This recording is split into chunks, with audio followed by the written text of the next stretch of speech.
So here we are in sunny Dallas, Texas at the Toyota Innovation Fair. I'm just going to show you a couple of use cases of the bits of innovative thinking we've got. It seems to be going down quite well. Come on in. So on the screen we've built a use case based around our concept of the electronic charging stations, EV charging, where's it going, right? And we had some interesting comments and feedback as people have been talking. We built 6 little scenarios on our Google Maps integration, but just to show you, so that we're in Dallas, within the Toyota Prius app, this is the kind of information you get on where's the nearest charging station. You know, so far, so normal. We're sort of saying that what we actually need to get, but can't quite find or identify at the moment, is information on that charging station itself, how quick to get there, how many ports are there for me to charge, and are there any free? And worst of all, crucially for me, what is the wait time there? We've seen this data exist in pockets every now and again, but we can't find anywhere to integrate with it. But it's inevitable it's going to have to happen.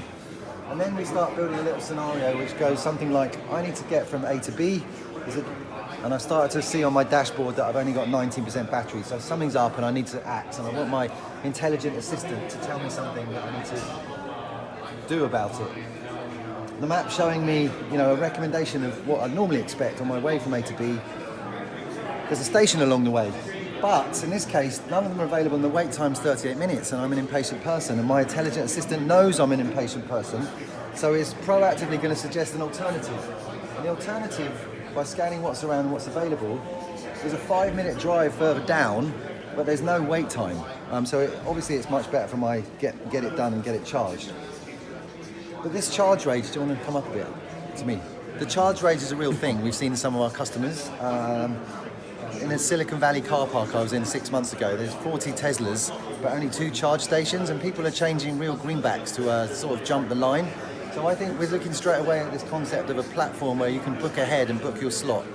Maybe a couple of dollars, maybe you get a 5-minute window where it's yours and no one else can use it.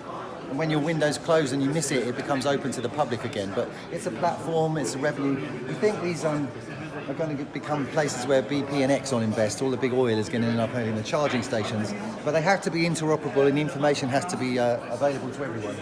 And of course, I think the charge station, rather than be a kind of a physical thing that people see as they're driving past it, it becomes more of like an online e-commerce concept once their data is available for people on all kinds of journeys to swing past one that's in the plan. The last thing that we did was just put together a little proactive scenario which says, right, I'm not on that journey. My diary already says I've got a very busy day tomorrow, but I'm having quite a not so busy afternoon. And early in the day, I'm swinging past one which is free, so why don't I just hang in there for half an hour, load up with electricity because I'm going to be stressed tomorrow, and get ahead of the game with a proactive, intelligent assistance. It seems to be going well. Thanks for listening.